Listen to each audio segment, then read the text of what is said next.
Lives of the Eminent Philosophers of Diogenes Laertius is a crucial source for much of what we know about the origins of philosophy in Greece. The work covers a larger number of figures and a longer period of time than any other extant ancient source.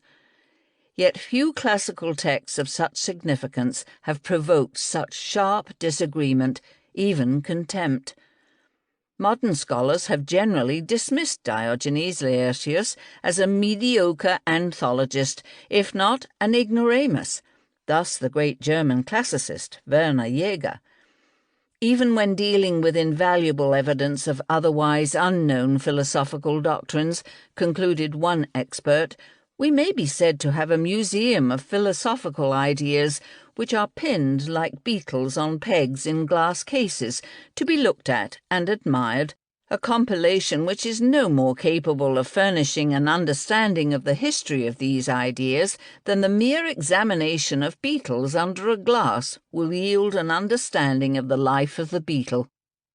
Renaissance readers, though not uncritical, by contrast, tended to revel in the book's abundance of biographical lore.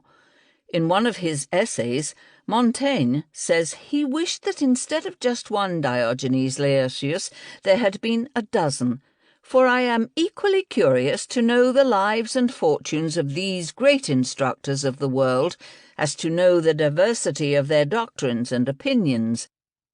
Friedrich Nietzsche, who came to admire lives after itemizing its manifold defects from the standpoint of modern scholarship, quipped that Diogenes Laertius is the porter who guards the gate leading to the castle of ancient philosophy.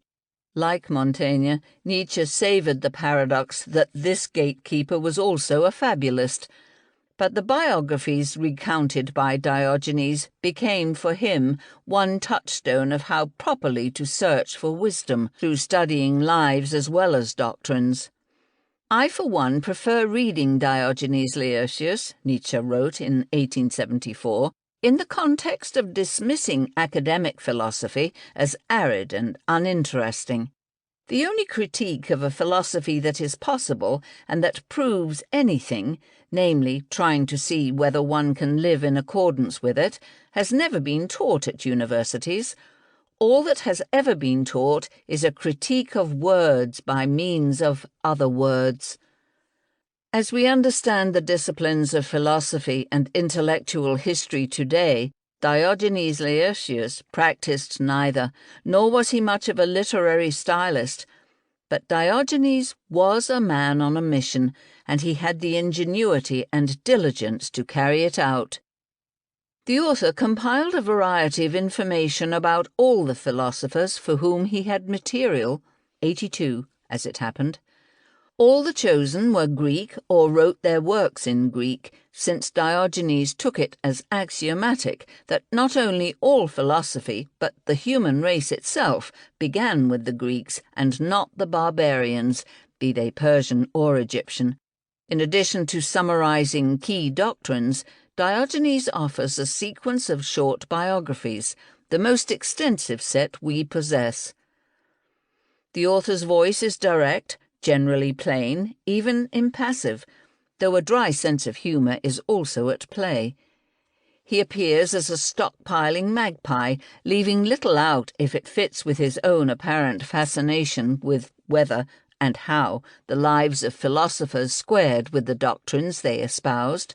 Evidently interested in odd and amusing anecdotes, the more controversial the better, Diogenes sometimes notes the bias of his sources, but only rarely does he make an effort to evaluate their plausibility or the authenticity of the letters and other documents he reproduces. Although he obliquely comments on his lives through a series of epigrams by others and poems of his own, filled frequently with puns and wordplay meant to amuse, he almost never praises or criticizes directly the characters he describes, nor does he venture any unambiguous opinion of his own about how one might best undertake philosophy as a way of life. His philosophical views, if he had any, are obscure. The treatment of individual philosophers is uneven, ranging from an interminable list of categorical distinctions in the chapter on Plato to the verbatim citation of several works by Epicurus in his chapter on that philosopher. Some chapters are barely one paragraph long, others go on for pages. Sometimes a reader feels as if the author had simply dumped his notes on a table. Recent research suggests Diogenes may have died before he was able to organize a definitive version of his text, which would explain some of the lacunae and inconsistencies careful readers will notice.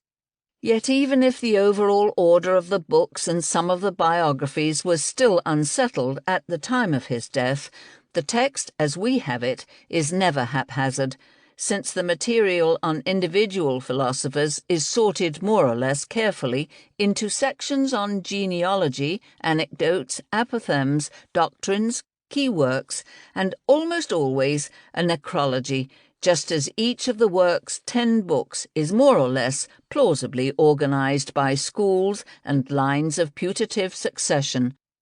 As a result of this encyclopedic format, it has long been the habit of most scholars and ordinary readers to dip into Lives of the Eminent Philosophers as needed, treating it like a reference work, however strange and unreliable. But if instead one reads the entire text straight through, as there is some evidence the author intended, a not unwelcome bewilderment descends. Despite some rough parts and missing passages, we behold a meticulously codified panorama of the ancient philosophers. Through the eyes of Diogenes, we watch them as a group, living lives of sometimes extraordinary oddity, while ardently advancing sometimes incredible, occasionally cogent, often contradictory views that, to borrow a phrase from Borges, constantly threaten to transmogrify into others, so that they affirm all things, deny all things, and confound and confuse all things, as if this parade of pagan philosophers could only testify to the existence of some mad and hallucinating deity. It has proven impossible to determine the exact dates of Diogenes Laertius, since the author makes no mention of Neoplatonism, which began to flourish in the latter half of the 3rd century AD, and since he discusses nobody born after the 2nd century AD, experts have tentatively concluded that he lived in the first half of the 3rd century AD. Equally uncertain is the reason for the text's survival.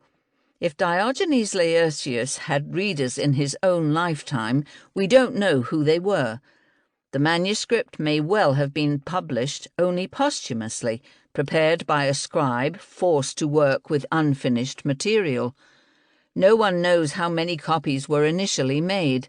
Unlike the corpus of Plato, which was carefully preserved by his school, or the treatises of Aristotle, which came to be widely read, studied, and copied in antiquity, it's as if the manuscript had been preserved by a quirk of fate, just like the wall paintings in Pompeii or the papyrus rolls of the Epicurean philosopher Philodemus in nearby Herculaneum. Modern philologists have spent careers examining the scant evidence for more clues about Diogenes and the provenance of his text. Some of this research has focused on an effort to reconstruct a Greek text as close as possible to the lost original manuscript. Other research has examined the sources Diogenes consulted.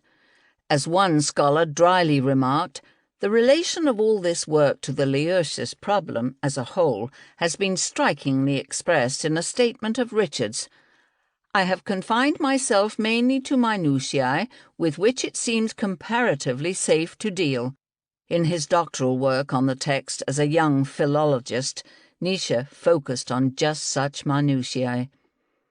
The earliest surviving references to Diogenes appear in works by Sopata of Apamea, 4th century, and Stephanos of Byzantium, 6th century, but it was only centuries later that the text became better known in the West, at first through a Latin translation by the Christian monk Ambrogio Traversari, 1386 to 1439, and then through the first print editions of the Greek text.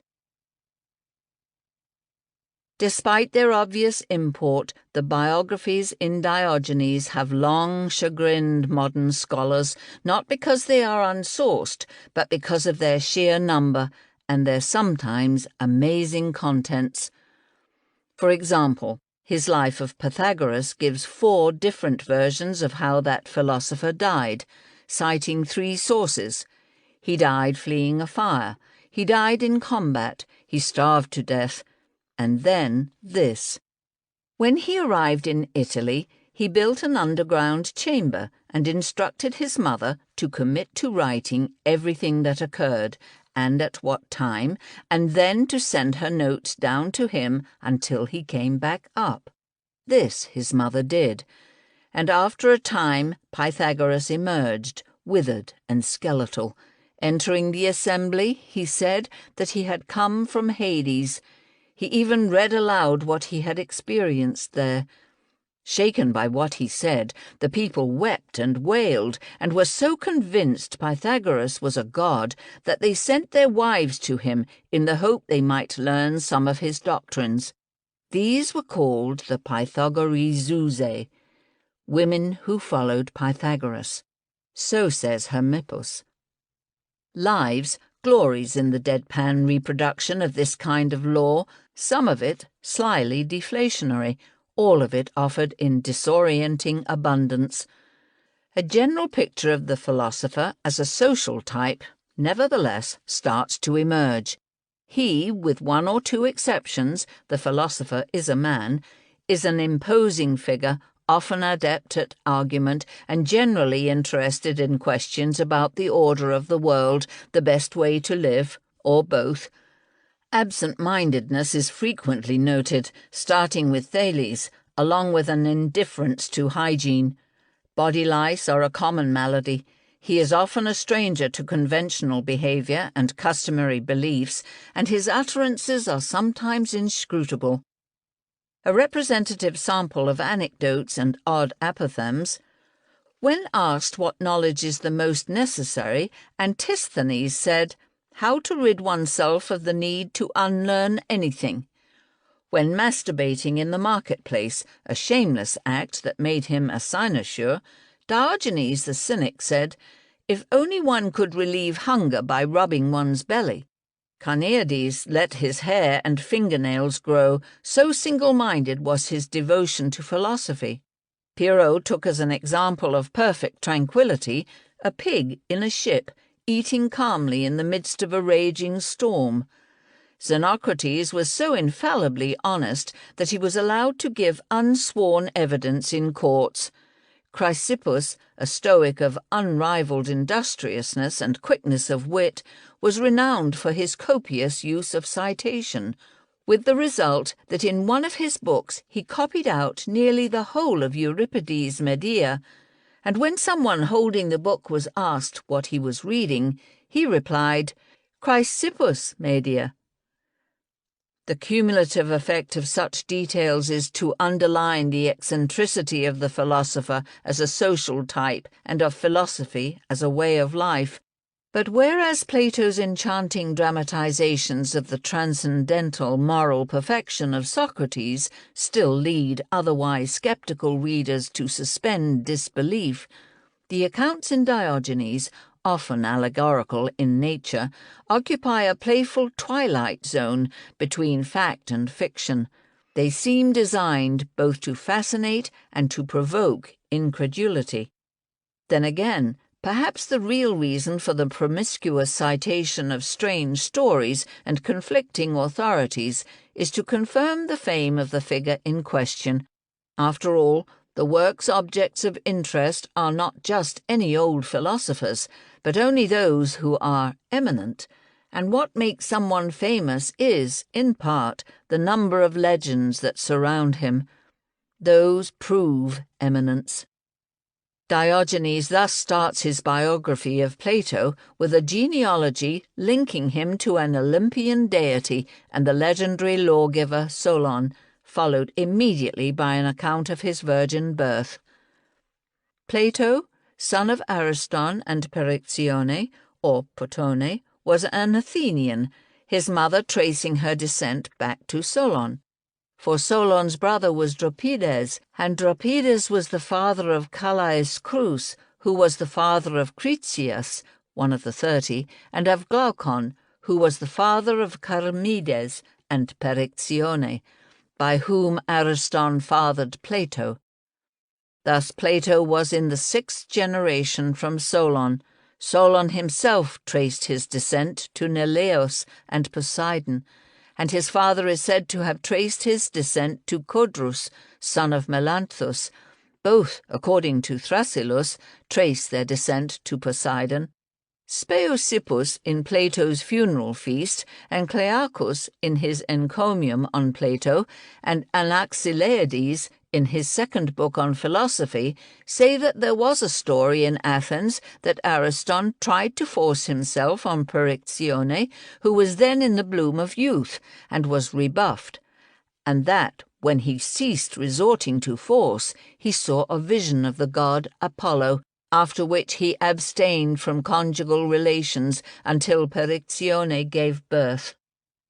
The biographies of Plato in modern textbooks simply omit such information, yet these details offer vivid evidence of how Plato came to be called divine, and hence help to explain how his writings became as consecrated as anything in Jewish or Christian scripture.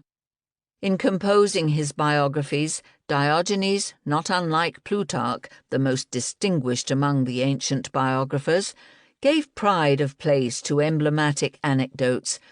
As Plutarch explained at the outset of his life of Alexander, "It is not histories I am writing, but lives, and the most glorious deeds do not always reveal the working of virtue or vice. Frequently, a small thing, a phrase or flash of wit, gives more insight into a man's character than battles where tens of thousands die, or vast arrays of troops, or sieges of cities." Accordingly, just as painters derive their likenesses from a subject's face and the expression of his eyes, where character shows itself, and attach little importance to other parts of the body, so must I be allowed to give more attention to the manifestations of a man's soul, and thereby mould an image of his life, leaving it to others to describe the epic conflicts. Diogenes seems similarly to assume that a vignette or a telling anecdote may reveal more about the essential character of a philosopher than the canonic writings that generations have intensively studied. In any case, it is Diogenes Laertius alone who remains our main source for the lives and legends of most Greek philosophers. The many doctrinal excerpts, what classicists call doxography, present problems of their own in the work of Diogenes Laertius. While most modern scholars largely ignore the tall tales in his lives, they have never ceased to mine his text for precious evidence of the doctrines put forth by a large number of ancient philosophers and the schools they founded. For the doctrines of some, the Stoics and the school of Epicurus, Diogenes Laertius is a primary, or our only source. In some cases, it is hard to be sure how reliable his extracts are, since many of the works he cited have been lost. Where experts agree that an extract is genuine, it is hard to be sure how to interpret material presented more or less out of context. Above all, Diogenes represents a standing challenge to many modern accounts of ancient philosophy. John Cooper, in Pursuits of Wisdom, 6 Ways of Life in Ancient Philosophy from Socrates to Plotinus, 2012, narrows in on what he calls mainline philosophers. theoreticians who stress the role of reason and the capacity to reason in philosophy as a way of life. In a footnote, Cooper denigrates the importance of spiritual exercises as a constitutive component of ancient philosophy and on the conversion to a specific ancient philosophy as an existential choice. It's as if, for him, philosophy just is a reasoned commitment to a system of reasonable doctrines, or it isn't really philosophy at all. But an unprejudiced reading of Diogenes' lives suggests that a one-sided emphasis on the capacity to reason as the sine qua non of ancient philosophy is hopelessly anachronistic. Sometimes, joining one of the philosophical schools Diogenes describes involved a suspension of conventional beliefs and sometimes a suspension of disbelief, as witnessed the legends surrounding many of the most charismatic founding figures of some major philosophical schools. Sometimes it hinged on the ability to make logical arguments, but sometimes it entailed ritualized regimens or the memorization of core doctrines, or simply the emulation of an exemplary, if perhaps mythic, individual philosopher, as witness Pythagoras, Empedocles, Socrates, Diogenes the Cynic, Pyrrho, and Zeno of Citium. In his survey of ancient philosophical doctrines, Diogenes himself makes no effort to quarantine what seems purely rational from what seems superstitious, imaginative, dogmatic, or rooted in systematic doubt, rather than reasoned knowledge.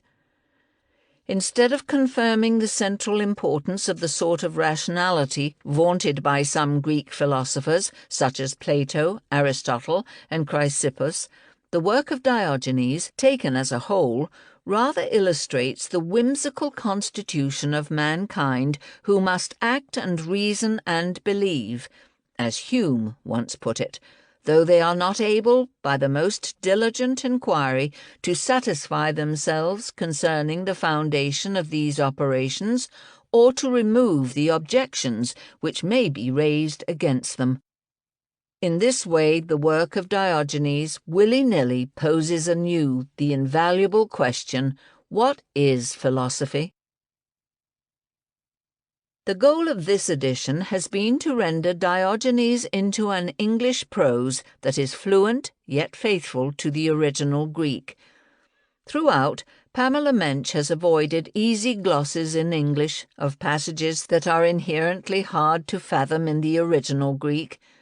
The annotation is aimed at the general rather than specialist reader, and explains the various references to people, places, practices, and countless mythological characters as they occur. The text of Diogenes' Lives comes down to us through a manuscript tradition roughly 2,000 years long. In the process of copying and recopying the manuscripts, errors and omissions have inevitably occurred. Modern editors have attempted to correct the text by removing erroneous additions and restoring passages that they believe have been lost. Our translation marks these editorial interventions using two devices. Braces are used to indicate text that is in the manuscript tradition, but which we, following other modern editions, regard as corrupt. Angled brackets indicate text that is not in the manuscripts, but has been introduced by editors in an attempt to reconstruct what Diogenes' original text might have said. In cases where we are uncertain how the text should be reconstructed, we put ellipses within those angled brackets. The letters of Epicurus preserved in Book 10 present a different kind of editorial challenge. Modern scholars generally agree that certain passages in these letters are genuine parts of Diogenes' text, but not genuine parts of Epicurus' letters. Rather, these passages are thought to represent a later commentary on the letters, which was incorporated into the text of the letters from which Diogenes transcribed them.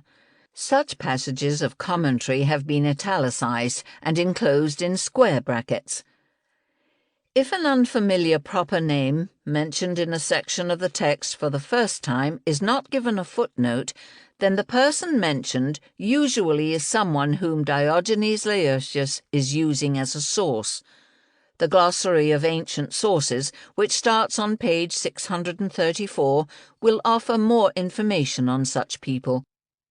The selection of essays that follows the translation will give readers a sample of some of the latest scholarship in the field. Mensch has worked from the new, authoritative Greek text established by Tiziano Dorandi and published by Cambridge University Press, with one significant exception.